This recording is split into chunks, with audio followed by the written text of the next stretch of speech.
అందరికీ నమస్కారం అండి. స్టోరీ బుక్ ఛానల్కి స్వాగతం. ఈరోజు నేను మీకు వినిపించబోతున్న కథ అమ్మ దొరికింది. ఆఫీస్కి ఆలస్యం అయిపోతూ ఉండటంతో సుహాస్ గబగబా ఆఫీస్కి వెళ్ళాలి కాబట్టి రెడీ అయ్యి తన తండ్రి గదిలోకి టిఫిన్ తీసుకుని వెళ్ళి తనని పలకరించాడు. కానీ చంద్రశేఖర్ గారు ఇంకా నిద్రపోతూనే ఉన్నారు. నాన్న నాన్న అని పిలిచిన కొడుకు పిలుపుకి ఒక్కసారిగా ఉలిక్కిపడి చంద్రశేఖర్ గారు నిద్రలేచారు. నాన్న కంగారు పడకండి, నేనే సుహాస్ని, మీకు టిఫిన్ ఇవ్వడానికి వచ్చాను. సరే, మీరు మెల్లగా లేచి ఫ్రెష్ అయ్యి టిఫిన్ చేయండి. నాకు ఈరోజు ఆఫీస్లో ఇంపార్టెంట్ మీటింగ్ ఉంది. నేను ఇవాళ ఆఫీస్కి తొందరగా వెళ్ళాలి. నేను బయలుదేరుతున్నాను అని చెప్పగానే చంద్రశేఖర్ గారు సరే బాబు, నేను కాసేపు ఆగి టిఫిన్ తింటాను, నువ్వు ఆఫీస్కి వెళ్ళు అని చెప్పారు. వెంటనే సుహాస్ తన తండ్రి దగ్గర ఆశీర్వాదం తీసుకొని ఆఫీస్కి బయలుదేరాడు. చంద్రశేఖర్ గారు కాసేపటి తర్వాత ఫ్రెష్ అయ్యి వచ్చి బ్రేక్ఫాస్ట్ చేయడానికి కూర్చునేసరికి కోడలు రమ్య ఆ టిఫిన్ ప్లేట్ లాక్కొని ఆయనతో గట్టిగా చెప్పింది, బ్రేక్ఫాస్ట్ టైం అయిపోయింది, మీరు బజార్కి వెళ్ళి కూరగాయలు తీసుకురావాల్సిన టైం అయ్యింది. బాత్రూంలో బట్టలన్నీ నానబెట్టి అలాగే ఉన్నాయి. త్వరగా వెళ్ళి ఈ 2 పనులు పూర్తి చేయకపోతే మీకు భోజనం కూడా దొరకదు, అర్థమైందా అని చెప్పగానే చంద్రశేఖర్ గారు నిశ్శబ్దంగా లేచి తడి కళ్ళతో కూరగాయలు కొనడానికి మార్కెట్కి వెళ్ళారు. కోడలు కరెక్ట్గా లెక్కలేసి డబ్బులు ఇచ్చింది కాబట్టి మార్కెట్లో అన్నీ కొన్న తరువాత ₹1 కూడా మిగలదు. అందుకే ఆయన ఎంత ఆకలిగా ఉన్నా మార్కెట్లో కూడా ఏది కొనుక్కుని తినలేకపోయారు. మెల్లగా ఆయన మార్కెట్ నుంచి కూరగాయలు తీసుకొచ్చి వాటిని కిచెన్లో పెట్టి బాత్రూంలో బట్టలు ఉతికి ఆరబెట్టి మధ్యాహ్నం 2 దాటింది. అయినా సరే ఆయన భోజనం కోసం ఎదురు చూస్తూ తన గదిలో కూర్చున్నారు. కానీ ఎంతసేపైనా రమ్య చంద్రశేఖర్ గారికి తినడానికి ఏమీ పెట్టలేదు. కాసేపు ఎదురు చూసిన తర్వాత కోడలు ఉదయం లాక్కెళ్ళిపోయిన టిఫిన్ ప్లేట్ తెచ్చి అదే ఆయన ముందు పెట్టింది. ఆకలితో ఉన్న చంద్రశేఖర్ గారు గబగబా నిశ్శబ్దంగా అదే తినేశారు. లేకపోతే కోడలు అది కూడా లాగేసుకుని డస్ట్బిన్లో వేసేస్తుందని ఆయనకి తెలుసు. మరుసటి రోజు ఉదయం హడావిడిగా ఆఫీస్కి బయలుదేరుతున్న సుహాస్ని చంద్రశేఖర్ గారు అడ్డుకున్నారు. బాబు సుహాస్, నీతో కొంచెం మాట్లాడాలి అనగానే, నాన్న ఏమైంది, నీకేమైనా కావాలా అని అడగగానే చంద్రశేఖర్ గారు, బాబు నా చెప్పులు తెగిపోయాయి, కాస్త కొత్తవి తీసుకొస్తావా అని అడగగానే సుహాస్ రమ్యను పిలిచాడు. రమ్య, ఏం చేస్తున్నావు, ఒక్కసారి ఇలారా, చూడు నాన్న చెప్పులు తెగిపోయాయట, నువ్వు బజార్కి వెళ్ళినప్పుడు కాస్త కొత్తవి తీసుకొస్తావా, నాకు ఇప్పటికే ఆఫీస్కి లేట్ అయిపోయింది, నేను సాయంత్రం వచ్చేటప్పుడు కూడా లేట్ అవ్వచ్చు, అప్పటికి షాప్స్ అన్నీ క్లోజ్ అయిపోయి ఉంటాయి అని చెప్పి సుహాస్ గబగబా ఆఫీస్కి బయలుదేరి వెళ్ళిపోయాడు. సుహాస్ ఆఫీస్కి వెళ్ళిన తర్వాత రమ్య మామగారి వైపు తీక్షణంగా చూసింది. పని మీద బయటికి వెళ్లే వాళ్ళని ఆపకూడదని మీకు తెలియదా, మీ చెప్పులకి ఏమైంది, రోజంతా ఇంట్లోనే ఉంటారు కదా, మీకు కొత్త చెప్పులు కావాల్సి వచ్చాయా ఇప్పుడు, పాపం మీ కొడుకు రోజంతా ఆఫీసులో కష్టపడి పని చేస్తూనే ఉంటాడు, కానీ ఆ డబ్బులతో మీరు జల్సాలు చేసుకోవాలనుకుంటున్నారు, మీ ఖర్చుల్ని ఒక్కటి కూడా అదుపులో పెట్టుకోరు అంది రమ్య. కోడలి నోటి నుంచి వస్తున్న చేదు మాటలు విని చిన్న పిల్లాళ్లాగా మౌనంగా ఉండిపోయారు చంద్రశేఖర్ గారు. ఇంత గొడవ చేసిన తర్వాత కూడా కోడలు రమ్య చంద్రశేఖర్ గారికి కొత్త చెప్పులు కొనిపెట్టనే లేదు. సుహాస్ తన భార్య తన తండ్రిని చాలా బాగా చూసుకుంటుందని, తన భార్యపై చాలా నమ్మకం ఉండడం వల్ల తను ఏ విషయంలోనూ పెద్దగా శ్రద్ధ చూపించడం లేదు. ఎందుకంటే సుహాస్ ఇంట్లో ఉన్నంతసేపు రమ్య తన మామగారితో చాలా గౌరవంగా ప్రవర్తిస్తుంది. ఉదయం లేచి హడావిడిగా మామగారి కోసమే అని చెప్పి టీ, టిఫిను అన్నీ రెడీ చేస్తోంది. సుహాస్ ఇంటి బాధ్యత మొత్తాన్ని అందుకే తన భార్యకే అప్పగించేశాడు. ఆఫీస్ నుంచి ఇంటికొచ్చాక కూడా సుహాస్తో, మీ నాన్నగారితో మీరు ఈ మధ్య టైం స్పెండ్ చేయడం లేదు, ఒక 10 నిమిషాలైనా ఆయన దగ్గరికి వెళ్ళి కూర్చోండి, హ్యాపీగా ఫీల్ అవుతారు అని కూడా రమ్య చెబుతూ ఉండేది. అందుకే సుహాస్కి రమ్య మీద చాలా ఇష్టం, ఇంకా గౌరవం పెరిగాయి. సుహాస్ ఇంటికి రావడానికి ముందుగానే చంద్రశేఖర్ గారికి ఉదయం మిగిలిన భోజనం పెట్టేసి తన గదిలోకి పంపించేసేది రమ్య. సుహాస్ ఇంటికొచ్చాక తన తండ్రిని, నాన్న భోజనం చేశావా అని అడిగినప్పుడు రమ్య, మామయ్య గారి వయసు పెరిగిపోతుంది కదండి, లేటుగా తింటే ఆయనకు అరగదు, అందుకే లేటుగా భోజనం చేస్తే సరిగ్గా నిద్ర కూడా పట్టదని తొందరగానే భోజనం పెట్టేశాను. ఆ తర్వాత ఆయన మందులు కూడా వేసుకోవాలి కదా అని చెప్పేది రమ్య. భార్య చెప్పే తీయని మాటల వెనకాల దాగి ఉండే ఉద్దేశం సుహాస్కి అర్థమయ్యేది కాదు. ఒకరోజు ఆఫీస్లో సుహాస్ వాళ్ళ బాసు వాళ్ళ ఇంట్లో ఫంక్షన్ ఉండటంతో తొందరగా ఇంటికి వచ్చేశాడు. ఈ రోజు నాన్నని రమ్యని సర్ప్రైజ్ చేద్దాం, ఈ రోజు నేను వాళ్ళని ఎక్కడికో అక్కడికి తీసుకెళ్తాను అని చెప్పి కనీసం రమ్యకి ఫోన్ కూడా చేయకుండానే ఇంటికి వచ్చేశాడు. ఇంటికి వచ్చేసరికి ఇంట్లో అడుగు పెట్టక ముందే రమ్య పెద్ద పెద్ద అరుపులు విని సుహాస్ అడుగులు అక్కడే ఆగిపోయాయి. రమ్య పెద్దగా అరుస్తూనే ఉంది, మీకేం వినిపించడం లేదా? నేను మీకు ఏది పెడితే అది గబ్బగబ్బా తినండి, నేను మీతో రోజంతా పని చేయిస్తున్నానని మీ కొడుకుతో చెప్పారంటే జాగ్రత్త, మీ కొడుకు ముందు డ్రామాలు వేయాల్సిన పని లేదు. కొన్నిసార్లు అన్నం పలుకుగా ఉందని, కొన్నిసార్లు కూరల్లో స్పైస్ ఎక్కువగా ఉందని మీరు కంప్లైంట్లు చేస్తూ ఉన్నారు. ఇదేం హోటల్ కాదు, నా ఇల్లు. నా వంటల్లో వంకలు పెడితే రేపటి నుంచి కనీసం ఇది కూడా మీకు దొరకదు అని అరుస్తోంది రమ్య. భార్య మాటలు వింటున్న సుహాస్కి విపరీతమైన కోపం వచ్చింది. అయినా సరే ఆ సమయంలో తన కోపాన్ని కంట్రోల్ చేసుకొని కిటికీ దగ్గరకు వచ్చి లోపలికి చూసేసరికి చంద్రశేఖర్ గారి ప్లేట్లో నిన్న రాత్రి చేసిన ఎండిపోయిన చపాతీలున్నాయి. పక్కన గిన్నెలో 2-3 రోజుల క్రితం కూర ఫ్రిడ్జ్లో నుంచి బయటకు తీసి ఇచ్చినట్టుంది. చంద్రశేఖర్ గారి కళ్ళల్లోంచి పదే పదే నీళ్లు కారుతున్నాయి. కూరలో చాలా కారం ఎక్కువైనట్టుంది. పదే పదే ఆయన మంచినీళ్లు తాగుతూనే ఉన్నారు. సుహాస్ తనని తాను కంట్రోల్ చేసుకొని ఇంటి లోపలికొచ్చాడు. అప్పుడే చంద్రశేఖర్ గారు తిన్న ప్లేట్లు తీసుకొని వంటగదిలోకి వెళ్లి పాత్రలన్నీ శుభ్రం చేస్తున్నారు. అకస్మాత్తుగా సుహాస్ని అక్కడ చూడగానే రమ్య ఆశ్చర్యపోయింది. ఏంటండి, మీరు ఈరోజు ఇంత తొందరగా వచ్చేశారు అనగానే, నాకు ఆఫీస్లో వర్క్ అయిపోయింది, మా బాస్ కూడా ఫంక్షన్కి వెళ్ళారు, అందుకే నేను తొందరగా వచ్చేసాను, నాకు చాలా ఆకలిగా ఉంది, తొందరగా భోజనం వడ్డించు. నాన్న, నువ్వు భోజనం చేశావా అంటూ తండ్రి వైపు చూస్తూ అడిగాడు సుహాస్. చంద్రశేఖర్ గారు నోరే తెరవలేదు. కాసేపటి క్రితమే కోడలరిచిన అరుపులకి ఆయన మనస్తాపానికి గురయ్యాడు. ఆయన ఏమీ మాట్లాడకముందే రమ్య, అవునండి, మామయ్య గారు ఇప్పుడే తిన్నారు, నేను ఆయన కోసం ఇప్పుడు పాలు కాస్తున్నాను, మామయ్య మీరు మీ రూమ్లోకి వెళ్ళండి, నేను కాసేపు ఆగి పాలు తీసుకొస్తాను అంటూ రమ్య సుహాస్ని చూస్తూ, మీరు చేతులు కనుక్కొని కూర్చోండి, నేను మీకోసం భోజనం రెడీ చేస్తున్నాను, ఇప్పుడే వెళ్ళి తీసుకొస్తాను అంటూ రమ్య గబగబా సుహాస్కి ప్లేట్లో భోజనం వడ్డించింది. రమ్య సుహాస్ ప్లేట్ని 2-3 రకాల కూరలు, సలాడ్స్, ఓ రోటి పచ్చడి, వేడి వేడి అన్నంతో సిద్ధం చేసింది. సుహాస్ తన ప్లేట్లో వేడి వేడి అన్నం తినడం ప్రారంభించినప్పుడు రమ్య సుహాస్ పక్కనే కూర్చుంది. వెంటనే సుహాస్, నా ప్లేట్లో ఎందుకని ఇన్ని రకాల భోజనం పెట్టావు? కానీ మా నాన్న ప్లేట్లో ఇవేవీ లేవు, ఎండిపోయిన చపాతీలు మాత్రమే ఉన్నాయి.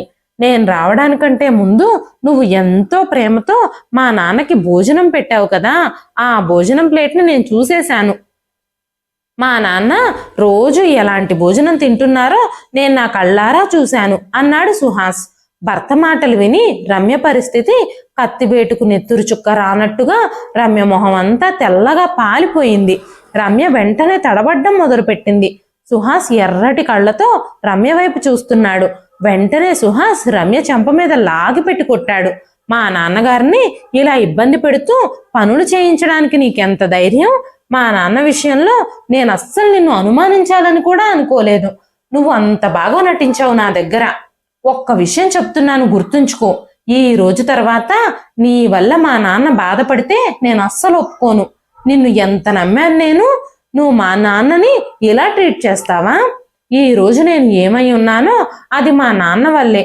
ఈ రోజు నుంచి మా నాన్నగారు నాతో మాత్రమే భోజనం చేయాలని నేను నిర్ణయించుకున్నాను. నిజానికి తప్పు నాదే. మా నాన్నకి కొంచెం కూడా టైం ఇవ్వలేకపోయాను. నువ్వు ఏది చెప్తే అదే నిజమని నమ్మాను అని మాట్లాడుతూ ఉండగానే రమ్య భయంతో వణికిపోయింది. ఎందుకంటే ఈ రోజు ఇన్నాళ్ళు దాచుకున్న తన అసలు స్వరూపం తన భర్త ముందు బట్టబయలైపోయింది. వెంటనే సుహాస్ తండ్రి గదిలోకి వెళ్ళాడు. చంద్రశేఖర్ గారి చేతుల్ని తన చేతిలోకి తీసుకొని, నాన్న, ఇన్ని రోజులు మీ బాధను నేను అర్థం చేసుకోలేనందుకు నన్ను క్షమించండి. కానీ ఈ రోజు తర్వాత నేను మీకు ఎలాంటి బాధ కలగకుండా చూసుకుంటాను. మీకు ఏదైనా అవసరం ఉన్నా, ఏ సమస్య ఉన్నా నాతో చెప్పడానికి మీరు అస్సలు సంకోచించొద్దు. ఈ రోజు నుంచి మీరు నాతోనే కలిసి భోజనం చేయాలి అని మాట్లాడుతూ ఉన్నప్పుడు సుహాస్ కళ్ళల్లో నీళ్లు తిరిగాయి. చంద్రశేఖర్ గారు కూడా తడి కళ్ళతో కొడుకు తలపై ప్రేమగా నిమిరారు. సుహాస్ వెంటనే తండ్రి కన్నీళ్లు తుడుస్తూ, ఊరుకోండి నాన్న, ఏడవకండి. నేను మీ కళ్ళల్లో ఎప్పుడూ నీళ్లు రానివ్వనని అమ్మకి ప్రామిస్ చేశాను. మీరు అలా ఏడుస్తుంటే నేను అస్సలు చూడలేను. కానీ నేను నా మాటను నిలబెట్టుకోలేకపోయాను. మీకు ఈ ఇంట్లో ఎలాంటి కష్టాలు కలుగుతున్నాయో నేను గమనించుకోలేకపోయాను అంటూ సుహాస్ వెక్కి వెక్కి ఏడ్చాడు. చంద్రశేఖర్ గారు వెంటనే కొడుకుని కౌగిలించుకున్నారు. లేదు బాబు, ఈ విషయంలో నీ తప్పేమీ లేదు. తల్లిదండ్రుల్ని వదిలించుకోవడానికి, తల్లిదండ్రుల్ని రోడ్డు మీదకి విసిరేసే పిల్లలున్న ఈ రోజుల్లో నీలాంటి కొడుకును నాకు ఇచ్చినందుకు ఆ దేవుడికి నేను కృతజ్ఞతలు చెప్తున్నాను. నీలాంటి బిడ్డను కన్నందుకు నాకు చాలా గర్వంగా ఉంది. నా కోసం ఎవరైనా ప్రాణం ఇస్తారు అంటే, ఎవరైనా నన్ను ప్రాణంలా ప్రేమిస్తారు అంటే అది నా కొడుకే. నా వృద్ధాప్యంలో నీలాంటి కొడుకు ప్రేమ, సాంగత్యం పొందటం నా అదృష్టం. కొడుకుతో కలిసి సంతోషంగా గడిపే భోగభాగ్యాలు అనుభవించే సమయం రాగానే మీ అమ్మ నన్ను వదిలేసి వెళ్ళిపోయింది. ఇన్ని రోజులు నా కష్టంలో తోడుగా ఉంది. ఇప్పుడు సుఖపడే సమయాల్లో ఆ భగవంతుడు ఆమెను తీసుకెళ్లిపోయాడు. పాపం లక్ష్మి నన్ను పెళ్లి చేసుకుని నా ఉమ్మడి కుటుంబంలోకి వచ్చింది అని కొడుకుతో చెబుతూనే చంద్రశేఖర్ గారు గత జ్ఞాపకాల్లోకి జారిపోయారు. పెళ్లికి ముందు లక్ష్మి తన తల్లిదండ్రులకి ఒక్కతే కూతురు. ఆ ఇంట్లో ఎంతో గారాబంగా పెరిగింది. చంద్రశేఖర్ గారిని పెళ్లి చేసుకొని వాళ్ళింట్లో అడుగు పెట్టగానే ఆ ఇంటి బాధ్యతలన్నీ లక్ష్మి గారి భుజాల మీద పడ్డాయి. అత్తగారు తన మీద పెత్తనం చేస్తూ ఇంటి పనులన్నీ తనతోనే చేయించేది. 25 మంది ఉన్న కుటుంబ సభ్యులున్న ఇంట్లో ఎన్ని కఠినమైన నియమాలుండేవో. మండు వేసవిలో కూడా మిట్ట మధ్యాహ్నం వరకు పాపం లక్ష్మి గారు వంటగదిలోనే బిజీగా ఉండేవారు. రోజంతా ఇంటెడు చాకిరీ చేస్తూ చాలా అలసిపోయేవారు. ఉదయం 4 గంటలకు లేచిన లక్ష్మి గారు రాత్రి 11 అయినా సరే ఇంటి పని ముగించేవారే కాదు. కనీసం మధ్యాహ్నం నడుం వాల్చడానికి కూడా సమయం ఉండేది కాదు. ఇవన్నీ చూస్తూ కూడా చంద్రశేఖర్ గారు భార్య కోసం ఏమీ చేయలేకపోయేవారు. ఎందుకంటే తన వ్యాపారంలో చిక్కుకుపోయాడు. ఆయన తన పనికే పరిమితం అయిపోయాడు. చంద్రశేఖర్ గారి అక్క చెల్లెళ్ళు, అన్నదమ్ములు అందరూ వాళ్ళ చదువులు, ఉద్యోగాలు, ఆ తర్వాత పెళ్లిళ్ళు, ఎవరికి వారికి భార్యలు వచ్చాక వాళ్ళ జీవితాలని వాళ్ళు తమదైన రీతిలో స్వేచ్ఛగా జీవించడం మొదలుపెట్టారు. కానీ లక్ష్మి గారు మాత్రం జీవితంలో ఎలాంటి మార్పు రాకుండా అలాగే ఉండిపోయారు. అంతకు ముందు వరకు లక్ష్మి గారు తన ఇబ్బందులన్నింటినీ తన భర్తతో అప్పుడప్పుడు చెప్తూనే ఉండేవారు. కాలం గడుస్తూ ఉండగా లక్ష్మి గారు ఆ ఇంటి పనులు, వంట పనులు, ఇంటి బాధ్యతలు అన్నీ తన విధిగా భావించి చంద్రశేఖర్ గారితో ఏదైనా ఇబ్బంది కలిగినా చెప్పటం కూడా మానేశారు. కానీ ఆవిడ భర్త ప్రేమ కోసం రాత్రి పగలు ప్రయాసపడేది. కానీ చంద్రశేఖర్ గారికి ఆవిడ బాధ అర్థమయ్యేదే కాదు. అదే సమయంలో లక్ష్మి గారి తండ్రి చనిపోవడంతో తన తల్లి డిప్రెషన్లోకి వెళ్ళిపోయింది. కానీ లక్ష్మి గారు ఎంత కోరుకున్నప్పటికీ తన తల్లికి అండగా ఉండలేకపోయారు.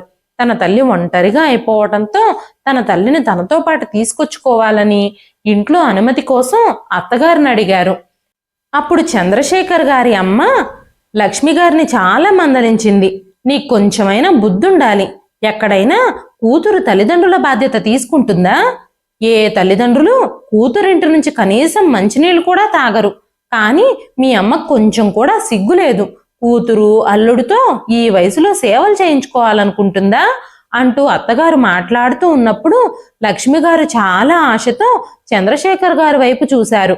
ఆయన ఏమైనా సపోర్ట్ చేస్తారేమో అని. కానీ చంద్రశేఖర్ గారి తల్లి చంద్రశేఖర్ గారిని ఒక్క మాట కూడా మాట్లాడనివ్వలేదు.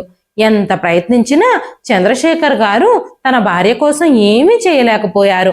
లక్ష్మి గారు తన గదిలోకి వచ్చి రెక్కలు తెగిన పక్షిలాగా మౌనంగా ఉండిపోయారు. చంద్రశేఖర్ గారు జాలిపడ్డం తప్ప ఏమీ చేయలేకపోయారు. తన కోసమే జీవిస్తున్న తన జీవిత భాగస్వామి కోసం ఏమీ చెయ్యలేనప్పుడు ఎంత బాధ కలుగుతుందో ఆ రోజే చంద్రశేఖర్ గారికి అర్థమైంది. లక్ష్మి గారి తల్లి రోజు రోజుకు భర్త పోయిన దిగులుతో ఒంటరితనంతో క్షీణించిపోసాగింది. కొద్ది రోజుల్లోనే ఆవిడ కూడా ఈ లోకాన్ని విడిచిపెట్టి వెళ్ళిపోయారు. లక్ష్మి గారు దుఃఖసాగరంలో మునిగిపోయారు.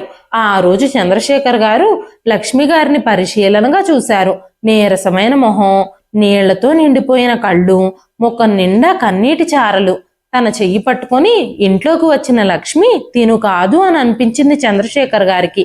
మనోహరమైన చిరునవ్వుతో, ఎంతో ఉల్లాసంగా, అందమైన ఆకర్షణీయమైన ముఖంతో, చెరగని చిరునవ్వుతో ఉండే లక్ష్మిని అలా చూసి చంద్రశేఖర్ గారికి చాలా బాధ కలిగింది. ఆ తర్వాత చంద్రశేఖర్ గారు లక్ష్మి గారిని సంతోషంగా ఉంచడానికి చాలా ప్రయత్నించారు. కానీ లోపలే ఆవిడ మనసంతా విరిగిపోయింది.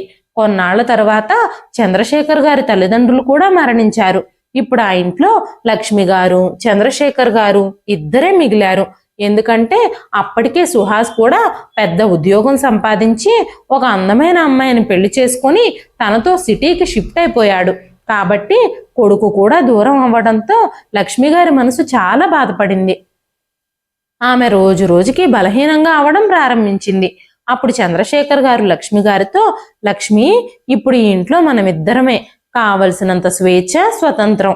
నువ్వు ఇప్పుడు ఏం చేయాలనుకుంటే అది చేయొచ్చు, నువ్వు ఇప్పుడు ఎలా కోరుకుంటే అలా జీవించొచ్చు అని చెప్పగానే లక్ష్మి గారు, నా కోరికలు, కలలు, నా జీవితంలో విలువైన సంవత్సరాలు అన్నీ నాశనమైపోయాయి అని సమాధానం చెప్పారు.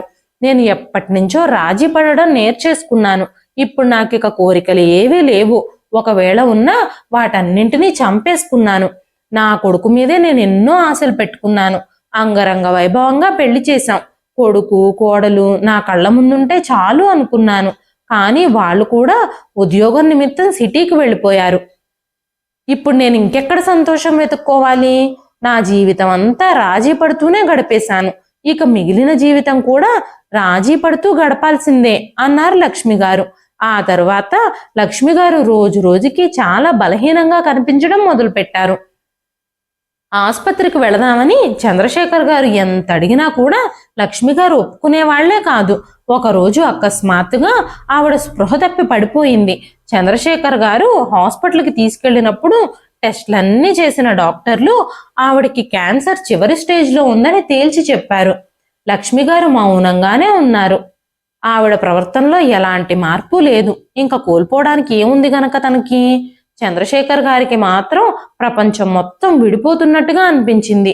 ఇప్పటి వరకు ఆయనకి ఇంట్లో ఏ బాధ్యత తెలియదు. చంద్రశేఖర్ గారు చాలా బాధపడ్డారు. తన భార్యను కాపాడుకోవడానికి చాలా ప్రయత్నాలు చేశారు. పెద్ద పెద్ద హాస్పిటల్స్ తిరిగారు.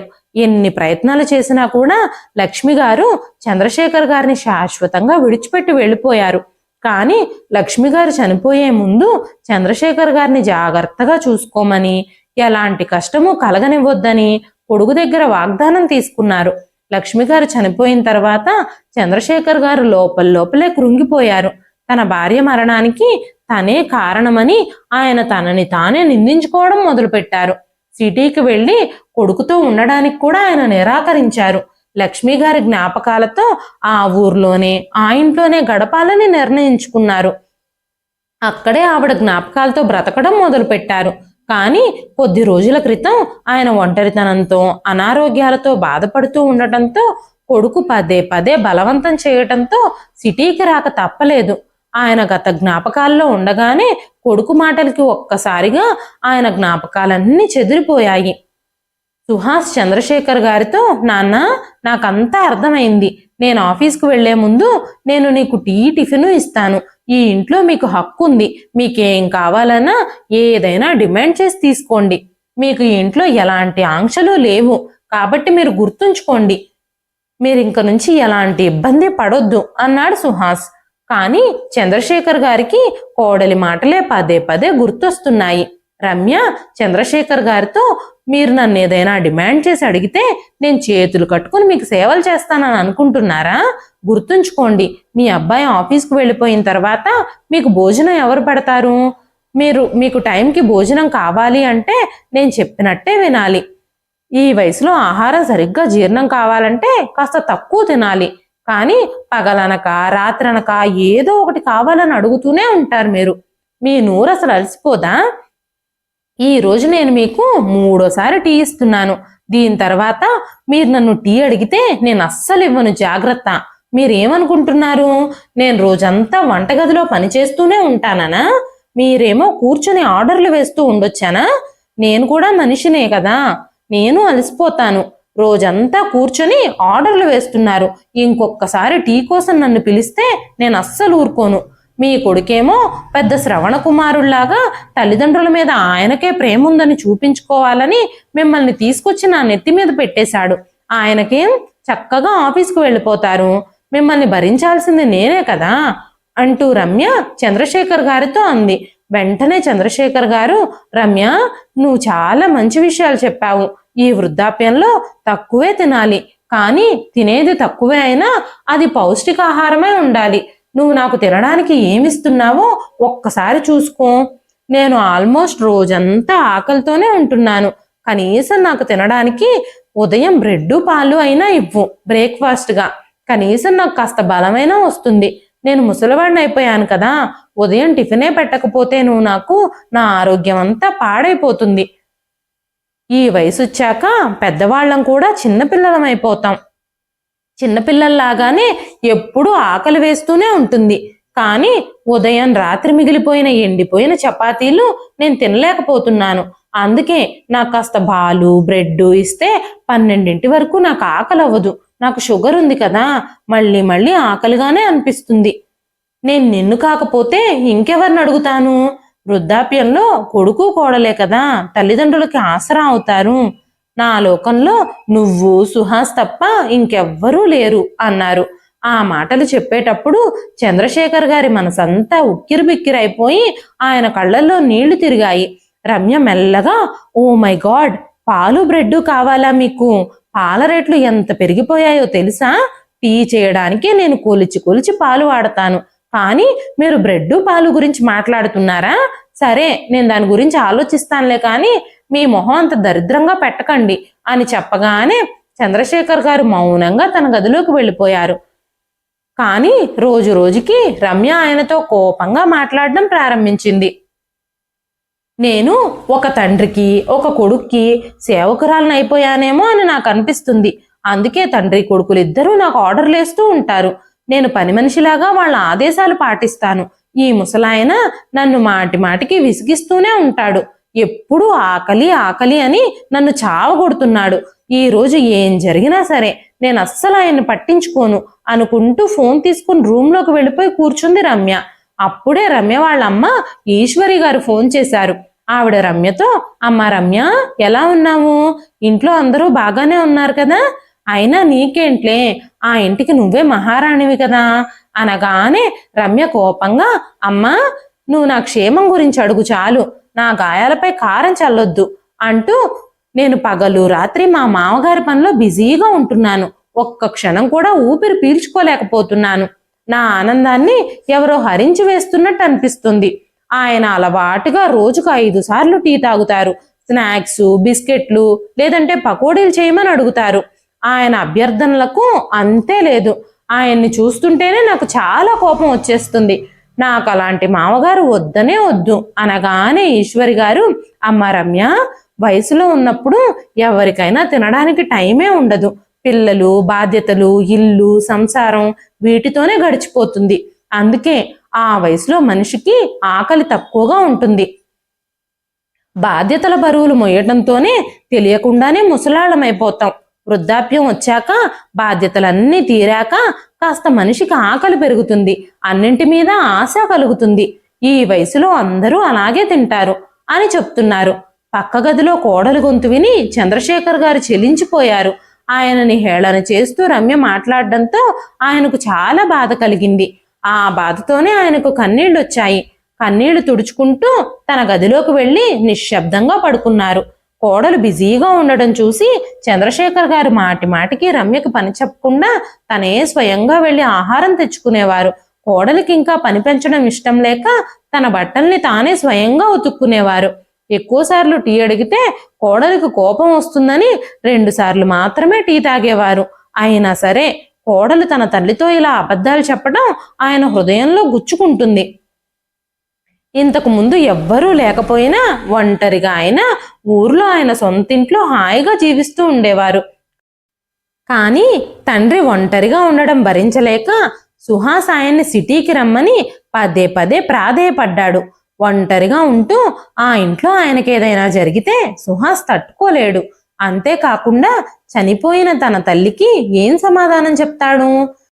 తన చిన్నతనంలో తన ప్రతి కోరికను తీర్చే పనిలోనే తన తండ్రి అలసిపోయేవాడు. అయినా సరే సుహాస్ కోరింది ఎంత కష్టమైనా చంద్రశేఖర్ గారు నవ్వుతూ ఆ కోరిక తీర్చేవారు. అలాంటప్పుడు తన తండ్రిని ఈ వయసులో ఒంటరిగా తను ఎలా వదిలేయగలడు? అందుకే తను చాలా కష్టపడి తండ్రిని ఒప్పించి సుహాస్ తన తండ్రిని తనతో పాటు తీసుకొచ్చుకున్నాడు.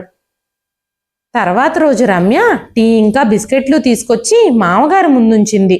లోకంలోని మంచితనం అంతా నా భర్తలోనే ఉంది. ఆయన మాత్రమే ఎందుకు ఇలా ఉన్నాడు? వేరే వాళ్ళ భర్తల్ని చూస్తే వాళ్ళు తమ భార్యల మాటలే వింటున్నారు. కానీ ఈయన మాత్రం నా మాట విననే వినరు. పొద్దస్తమానం నాన్న నాన్న నాన్న అంటూ ఆయన చుట్టే తిరుగుతూ ఉంటారు. ఈ ముసలాయన్ని తీసుకొచ్చి నా నెత్తి మీద పెట్టారు. ఈయన లేనప్పుడు మేమిద్దరం ఎంత సరదాగా ఉండేవాళ్ళం. ఇప్పుడు మాత్రం ఆయనకు టీలిస్తూ స్నాక్స్ ఇస్తూ కావలసినవి వండి పెడుతూ నా జీవితం అంతా ఒక సేవకురాల్లా మారిపోయింది అనుకుంటూ రమ్య, మామయ్య గారు కిచెన్లోనే బిస్కెట్లున్నాయి, మీకేం కావాలంటే అవి ఎప్పుడు కావాలంటే అప్పుడు తీసుకోండి, మాటి మాటికి నన్ను పిలిచి ఇబ్బంది పెట్టకండి.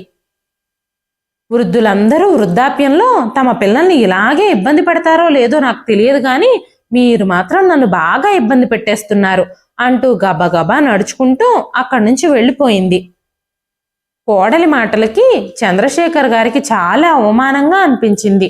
ఆయన మౌనంగా టీ తాగి ఆకలి మంటల్ని ఆర్పుకోవడానికి ఆ బిస్కెట్లు కూడా తిని వాకింగ్ చేయడానికి బయటకు వెళ్ళిపోయారు. పక్కనే ఉన్న పార్కులో కాసేపు వాకింగ్ చేశారు. తర్వాత ఆయనకు వాకింగ్ కూడా చేయాలనిపించక పార్క్ బెంచ్ మీద చాలాసేపు కూర్చున్నారు. ఇప్పుడు ఆయన దగ్గర 500 రూపాయలున్నాయి. కొడుకు ఉదయం ఆఫీస్కి వెళుతూ ఇచ్చి వెళ్ళాడు. ఆ డబ్బులతో చంద్రశేఖర్ గారు మార్కెట్కి వెళ్ళి కొన్ని ఫ్రూట్స్, కూరగాయలు ఇంకా బాదం హల్వా కూడా తీసుకొని ఇంటికెళ్లారు. ఆయన ఇంటికెళ్లేసరికి సుహాస్ కూడా ఆఫీస్ నుంచి ఇంటికి వచ్చేశాడు.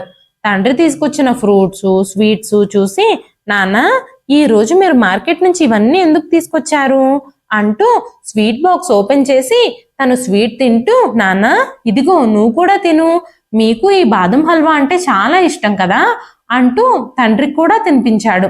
తండ్రి కొడుకుల మధ్య ఆ ప్రేమను చూసి రమ్య ఒళ్ళంతా పాములు జెర్రులు పాగుతున్నట్టుగా అనిపించింది.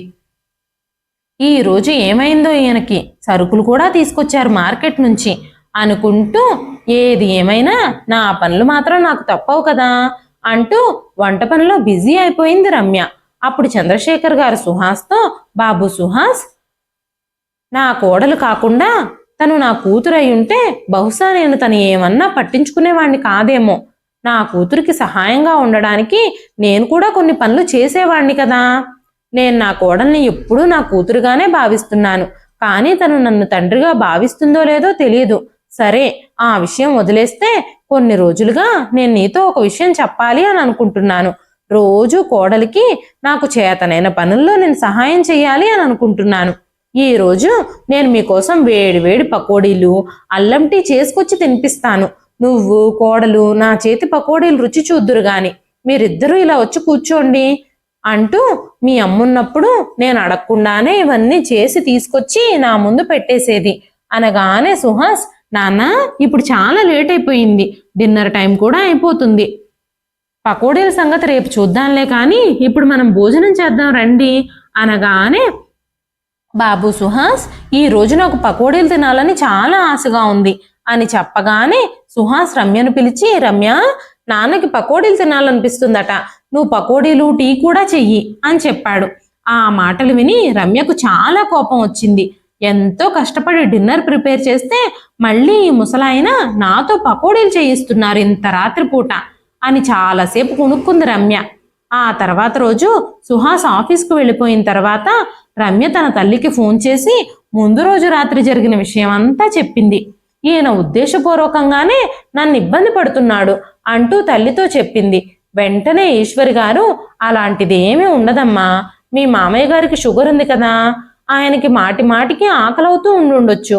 ఆయనకి సాయంత్రం ఏమైనా స్నాక్స్ చేసి పెడుతూ ఉండు, అప్పుడు రాత్రిపూట అంత ఇబ్బంది ఉండదు. ఏ టైంలో పడితే ఆ టైంలో నిన్ను ఏమీ అడగరు, పెద్దవాళ్ళు కదా, వాళ్ళని జాగ్రత్తగా చూసుకోవడం నీ బాధ్యతే కదా అని 4 మంచి మాటలు చెప్పగానే రమ్యకి తల్లి చెప్పిన ఆ మాటలు అస్సలు రుచించలేదు. వెంటనే రమ్య తన స్నేహితురాలికి ఫోన్ చేసింది. ఆ స్నేహితురాలు రమ్యతో, ఆయన నిన్ను ఉద్దేశపూర్వకంగా ఇబ్బంది పెడితే నువ్వు కూడా అలాగే చెయ్యి. ఆయన కొడుకు ఇంట్లో లేనప్పుడు ఆయనకు నువ్వు సరైన గుణపాఠం చెప్పు, లేకపోతే రోజు రోజుకి ఇలాంటివి ఎక్కువైపోతాయి అని చెప్పింది. ఆ రోజు నుంచి రమ్య ఆయన ఇబ్బంది పెట్టడం మొదలుపెట్టింది. ఆ తర్వాత రమ్య చంద్రశేఖర్ గారితో, మామయ్య గారు, మీకు ఒక కూతురుండుంటే అప్పుడు నా బాధ మీకు అర్థమయ్యేది. నేను మీ కోడల్ని కాబట్టి మీరు నన్ను ఇలా ఇబ్బంది పెడుతున్నారు. సుహాస్ నా భర్తని మీరు గుర్తుంచుకోండి. ఏదో ఒక రోజు మీ కొడుకు మనసు మార్చి నేను మిమ్మల్ని ఇంట్లో నుంచి గెంటేస్తాను. కాబట్టి పొరపాటును కూడా నన్ను ఇబ్బంది పెట్టడానికి ప్రయత్నించొద్దు అనగానే చంద్రశేఖర్ గారు, అమ్మ రమ్య, నేను నిన్ను కూతురులానే భావిస్తున్నాను. నువ్వు నన్ను తండ్రిలా భావించుంటే నన్ను అర్థం చేసుకునేదానివి, అంతే తప్ప నా గురించి చెడుగా వేరే వాళ్లతో మాట్లాడేదానివే కాదు. నువ్వు కూతురుగా నీ కర్తవ్యాన్ని నిర్వర్తించిన రోజు నేను కూడా నీకు తండ్రిలాగానే కనిపిస్తాను. నువ్వు ఒక్క విషయం గుర్తుంచుకో, నీకిష్టం లేకపోతే నేను ఇంకెక్కడ ఉండలేను. నేను మీ ముందు చేతులు చాచి అడుక్కోవాలని ఇక్కడికి రాలేదు. నా ఇల్లు, నా డబ్బు ఊర్లో నాకు చాలా ఉన్నాయి. నేను ఒంటరిగా అయినా జీవించగలను, కానీ నీకు ఇబ్బందిగా మారడం, నీ చేత అవమానాలు పొందడం నాకు ఇష్టం లేదు. నువ్వు నాతో ఇన్ని రోజులు ఎలా ప్రవర్తించావో నాకు గుర్తుంది. అయినా సరే నువ్వు నా కూతురువి అనుకుని నేను నిన్ను క్షమిస్తున్నాను. ఈ రోజు నుంచి నీకు భారంగా ఇక్కడ ఉండాలని నేను అనుకోవడం లేదు. నీతో ఇన్ని బాధలు పెట్టించుకుని ఏదో ఒక రోజు నువ్వు నన్ను ఇంట్లో నుంచి గెంటేసేలా చేసుకోవడానికే నేను ఇక్కడికి రాలేదు. నేను ఖచ్చితంగా ఈ ఇంటి నుంచి ఇలాంటివేవి జరగకముందే వెళ్ళిపోతాను అని చెప్పారు చంద్రశేఖర్ గారు. ఆ మాటలకి రమ్య కాస్త భయపడింది. ఈ విషయం అంతా భర్తకు తెలిస్తే ఏమవుతుందోనని. ఆ రోజు రాత్రి తనే స్వయంగా ఒక పెద్ద డ్రామా క్రియేట్ చేసింది. తన భర్త ముందు ఏడుస్తూ, మీ నాన్నగారికి మీరే అర్థమయ్యేలా చెప్పండి, రోజంతా నన్ను చాలా విసిగించేస్తున్నారు ఆయన. ఇప్పుడు నేను ఇన్ని పనులు, ఆయనకు అన్ని సేవలు చేయలేను. మీరు నన్ను ఇంకా ఇబ్బంది పెడితే నేను మా అమ్మా నాన్నల ఇంటికి వెళ్ళిపోతాను అనగానే సుహాస్, పాపం మా నాన్నకి వయసు పెరిగింది కదా, కాబట్టి చిన్న పిల్లాళ్ళ ప్రవర్తిస్తున్నారు. ఆయనకి ఏం తినాలనిపిస్తే అది చేసి పెట్టొచ్చు కదా, ఆయన మనల్ని అడగకపోతే ఇంకెవరిని అడుగుతారు అంటూ సుహాస్ మాట్లాడుతూ ఉండగానే రమ్య ఏడుస్తూనే ఉంది. సుహాస్ ఎంత నచ్చ చెప్తున్నా రమ్య అస్సలు వినిపించుకోవడం లేదు. రమ్య ఏడుస్తూనే, ఈయన రాత్రి భోజనం టైంలో స్నాక్స్ అడుగుతున్నారు, సాయంత్రం ఏమైనా స్నాక్స్ పెడితే నాకు ఇప్పుడు ఏమీ వద్దని చెప్తున్నారు. నేను మాత్రం ఎన్ని చేయగలను? ఈ బిచ్చగాళ్ళందరినీ తీసుకొచ్చి నా నెత్తి మీద ఎక్కిస్తున్నారు. నేను ఇక వీళ్ళకి సేవలు చేయలేను. ఈయన ఇంట్లో ఉంటే నేను ప్రశాంతంగా ఉండలేకపోతున్నాను. మీకు నేను కావాలో మీ నాన్న కావాలో తేల్చుకోండి. ఇక ఈ బిచ్చగాడితో కలిసి నేను జీవించలేను. మీకు మీ నాన్న కావాలి అని అనుకుంటే నన్ను వదులుకోండి అని రమ్య చెప్పగానే సుహాస్ కోపంగా, ఏమన్నావు నువ్వు? మా నాన్నని బిచ్చగాడు అంటున్నావు కదా, మా నాన్న ఎంత గొప్పవారో తెలిస్తే నువ్వు ఇలా మాట్లాడవు. రేపొద్దున్నే నువ్వు రెడీగా ఉండు, నేను నిన్ను ఒక ప్లేస్కి తీసుకెళ్తాను. రేపు మనం మా నాన్నతో కలిసి మా ఊరు వెళుతున్నాం అని చెప్పగానే రమ్య తన మామగారిని ఊర్లో వదిలిపెట్టి రావడానికి తీసుకెళ్తున్నాడు కాబోలు తన భర్త అనుకొని చాలా సంతోషించింది. ఉదయమే సుహాస్ తన తండ్రి ఇంకా భార్యతో కలిసి గ్రామానికి చేరుకోగానే చంద్రశేఖర్ గారిని కలిసేందుకు ఊర్లో జనాలందరూ క్యూ కట్టారు. పెద్ద పెద్ద భూస్వాములు, డాక్టర్లు, ఇంజనీర్లు అందరూ చంద్రశేఖర్ గారి పాదాలు తాకి ఆశీర్వాదాలు తీసుకోవడానికి వచ్చారు. అందరూ ఆనందంతో ఆయనపై పూల వర్షం కురిపించారు. తన ఇంట్లో పని మనిషి కన్నా హీనంగా బ్రతుకుతున్న మామగారికి ఆ ఊర్లో అంత గౌరవం దక్కడం చూసి రమ్య ఆశ్చర్యపోయింది. ఈయనకు ఊర్లో అంత గౌరవం మర్యాదలు ఉన్నాయని రమ్య కలలో కూడా ఊహించలేదు.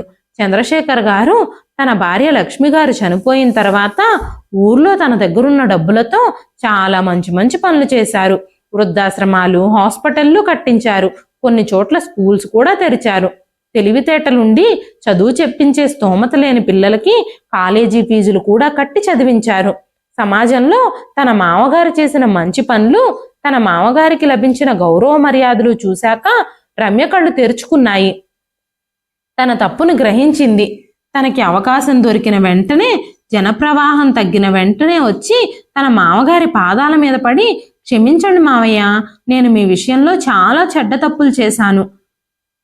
నా తప్పులేమిటో నాకు ఇప్పుడిప్పుడే అర్థమవుతున్నాయి. నేను మిమ్మల్ని చాలా బాధ పెట్టాను. ఇప్పుడిక అలాంటి పొరపాట్లు జరగనే జరగవు అంటూ తన మామగారికి క్షమాపణలు చెప్పింది. చంద్రశేఖర్ గారు, అమ్మ రమ్య, నాకు నీ మీద ఎలాంటి కోపమూ లేదు. నువ్వు సంతోషంగా ఉండాలని నేను కోరుకుంటున్నాను అంటూ రమ్య తలపై చెయ్యేసి, నేను నిన్ను నా కూతురుగానే భావిస్తున్నాను. కాబట్టి నువ్వు పాత విషయాలన్నీ మర్చిపో. ఈ ముసలాడిని ఈ వయసులో కాస్త జాగ్రత్తగా చూసుకో. అంతకు మించి నేనేమీ కోరుకోను. నాకు కాస్త ఆకలి వేయకముందే కొంచెం అన్నం పెట్టు. ఇప్పుడు నువ్వు నా కోడలివి కాదు, మా అమ్మవి. నేను నిన్ను అలాగే ఫీల్ అవుతున్నాను. బిడ్డకి ఆకలేస్తే అమ్మకే కదా చెప్తాడు.